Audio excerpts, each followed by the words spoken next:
Hi YouTube, it's been a while. I haven't posted a video in a minute because I just haven't been like in the perfect headspace. But I'm gonna give you guys a quick update. Well, I don't know how quick it's gonna be, but it's gonna be an update nonetheless. So last month I posted a video titled "I'm not sure how much longer I can do this" or something of the sort. It was really rough.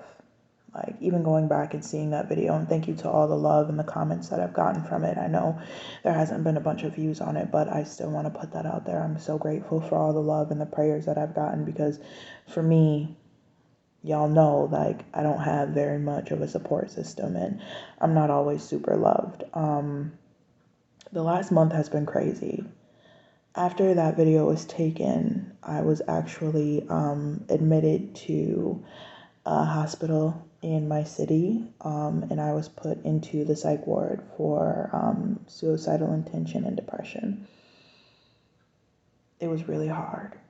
I actually ended up getting admitted because I called my mother for the first time in months, and I told her goodbye. I told her that I loved her and that I didn't want to do it anymore, and I'd given up. So she called the police, and they did a wellness check.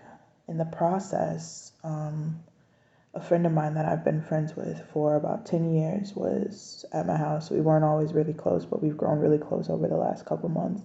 Well, the last year or so. This pandemic has brought a lot of people together, but we grow really close.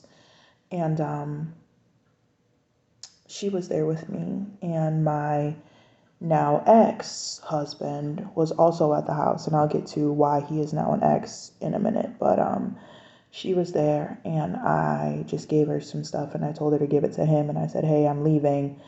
I don't know if I'll ever see you again, but I love you. And I gave her a hug, and she was like, what are you talking about? Like, I'm not leaving until you tell me where you're going. And when I took off, she was like blowing up my phone and sending me comments and texts and stuff like that. And my plan was, trigger warning before anybody gets too deep into this. This video will include sexual assault, suicide, ideology and attempts, also just some negative verbiage entirely. So if you have children, please don't let them watch this.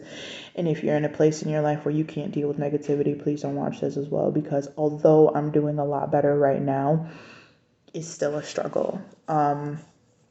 Basically, I left, and a couple hours later, I decided to call my supposed husband because he hadn't called me once. He hadn't texted me.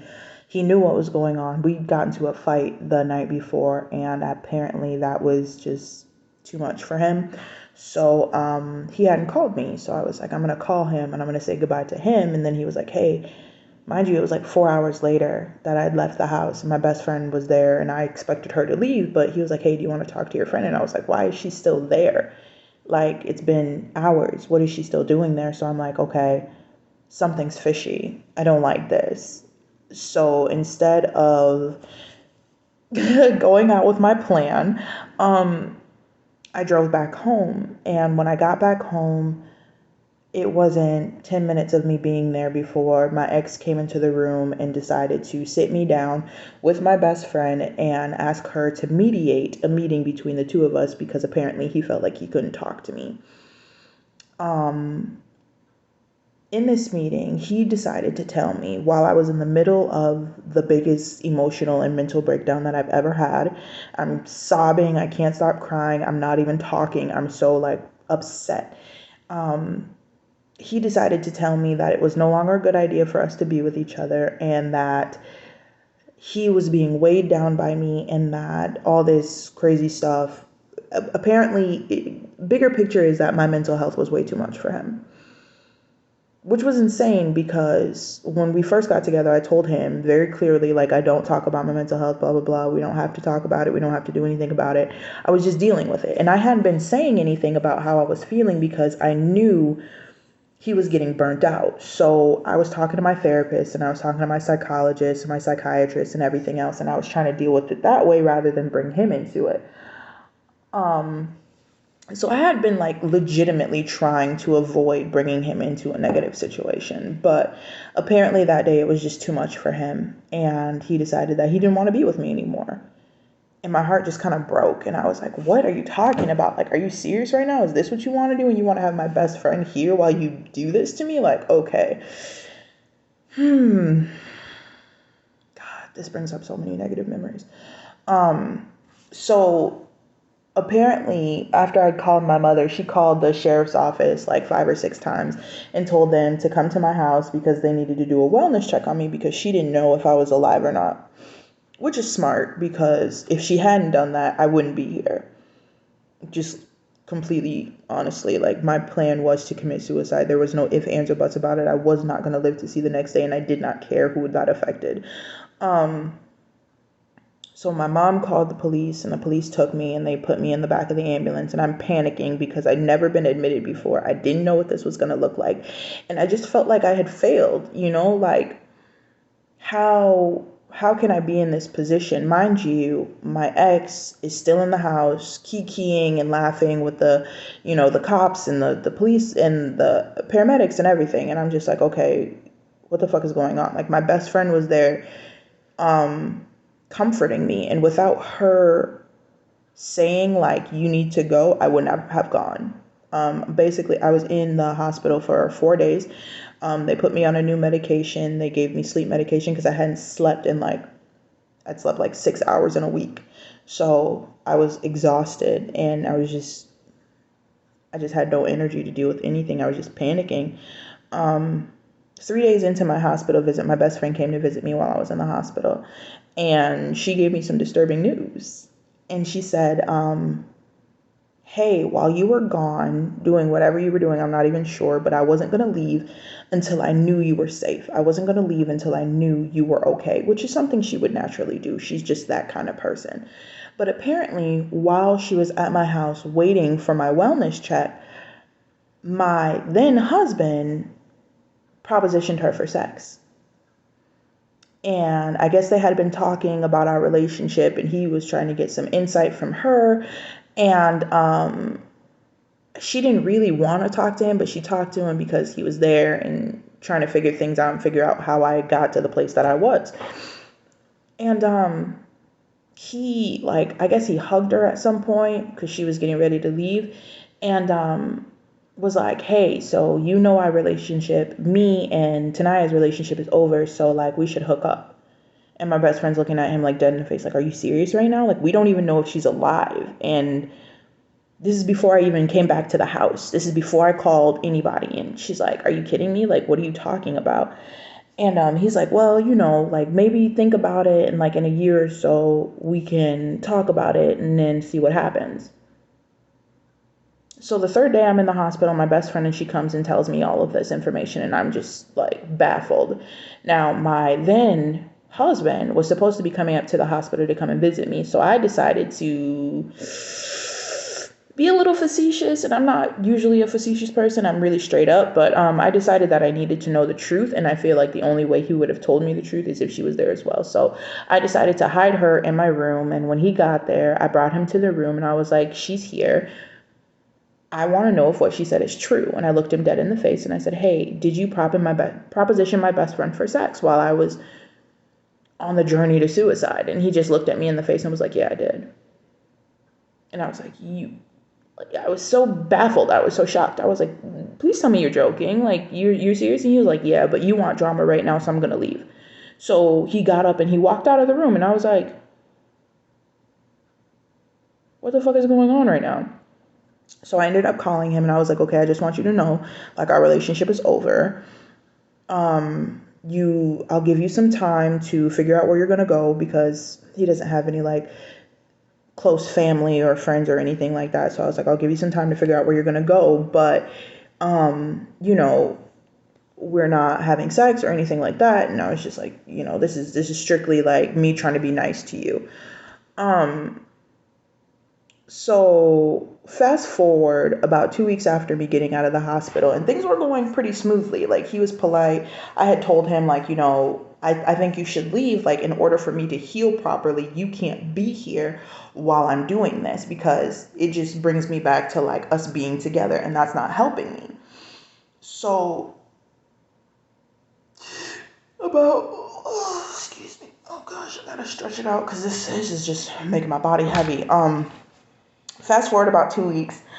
I come home from work in the middle of my work shift because I usually work mornings on the weekends. And I talked to him that day, and he'd been texting me that morning, literally like an hour before I came back to the house. And he was telling me how much he cared about me, how much he loved me still, and how he really wanted us to be friends now that everything was like calming down or whatever. And I'm like, okay, well, since I'm stopping at the house because I was at work and I was supposed to bring my client somewhere, but I can't drive without my ID and my wallet was at home. So I went to get my wallet, and when I walked into the house, he kind of rushed at me from the door, from the back of the house. And I was like, what are you doing? And he was naked. And I was like, what is going, like, did you know I was coming home? Like, oh my gosh. I was a little taken aback. And then I start looking around because he's fidgety and he's looking around, and I'm like, what's going on? And I look down and there's a pair of gray slippers, like slip-on shoes. And I was like, these are not my shoes, and these are definitely not his shoes. So I'm looking at him and I'm like, are you fucking kidding me right now? Is there someone in here? And I look around the corner and there's a mirror on the entry of my house, so on the entry of my apartment. So there's a mirror, and I see through the mirror that there's someone in my bathroom. And I was like, please tell me you're joking. Like, you can't be doing this to me right now. Like, you can't be doing this to me right now. After, like, you were just texting me like 30 minutes ago. What are you doing? And he's like, just let her leave, blah, blah, blah. And I like pushed him and I was like, get out of my way. Like, who the hell is in my bathroom right now? Mind you, I am the sole proprietor and leaseholder of my apartment. I paid all the bills, even when we were together. Like, he used to give me a little money every month, but like, it didn't put a dent in the things that I had to do. I work a full-time job, a part-time job, and I go to school full-time in order to like have us good in our home. I didn't require him to work, which is my fault, of course, because I should have known better, but I didn't. He also didn't seem to really have a want to work, so I was just like, whatever, I don't care. Like, I'm good. Long story short, I talked to this woman as she's getting dressed, trying to leave my apartment, and I looked at her and I said, do you know who I am? And she said, I have no idea who you are. He never told me you were someone of significance. And I said, well, I'm his wife. We are like, this is our apartment. This is our home. And she's like, I had no idea. I'm so sorry. And she like hugged me and she's like, I'm so sorry. I would never want to put another woman through this. She looked at him. She's like, don't ever call me again. Like, blah, blah, blah. And I looked at him and I like slapped him across the face as hard as I could because I was so fucking angry. And he just kept looking at me. He's like, just let her leave. Just let her leave. Like, she finally left. And I was like, you need to get the fuck out. He's like, what do you want me to do? He's like, let me take a shower. Let me get my stuff together and I'll leave. I was like, fuck take a shower. Fuck getting your stuff together. You need to get out right now. There's no ifs, ands, there's no buts about it. So he was like, no, blah, blah, blah. So I started grabbing his stuff and he like charged at me. And I was like, if you come anywhere near me, I'm going to beat your ass. You've never seen me angry. So I suggest that you back clean the hell up off of me. So I'm like, okay. What am I going to do? What am I going to do? What am I going to do? Boom. Idea pops in my head. Call the cops. He doesn't want to leave by himself. Call the police. I immediately call the cops, get the cops on the line. They're like, what's going on? Has he been drinking? Is there anything that's going on? So in return, he decides to call the police as well. Mind you, I have a client in my car. Like, well, I was going to get a client. So I have like my work van that I was taking. And I'm like, what the hell is going on? So the police come and the cop is like, tell me what's going on. And his name was Officer Mike. And he was really nice. He was really, really nice to me. And there were two of them. But he's like, tell me what's going on. And I was like, I just walked in on him cheating on me.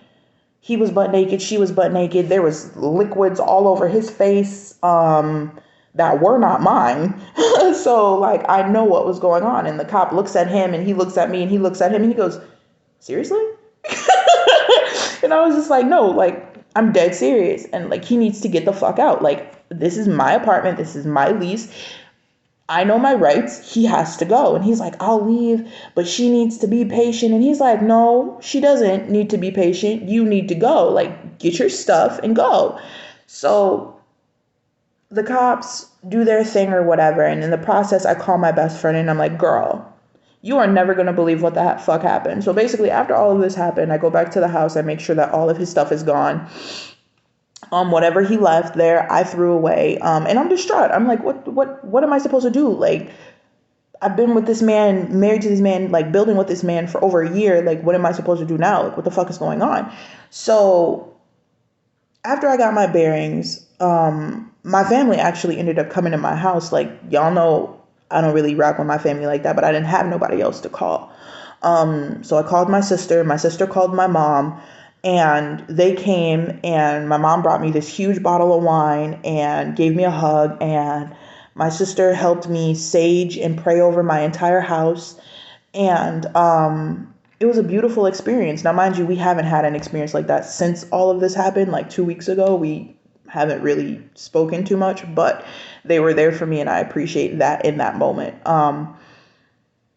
But yeah, a couple days went by, and I called, and I was just like, I need to understand. Like, I'm that kind of person. Like, I have to understand what's going on. I have to know, like, what I did or how it all went down. And he just, like, was like, there's nothing you could have done. She told me, the girl he was screwing, told me that she's been seeing him once a week, usually on Sundays, for the last month. Mind you, we had only been broken up for about a week and a half when this all went down.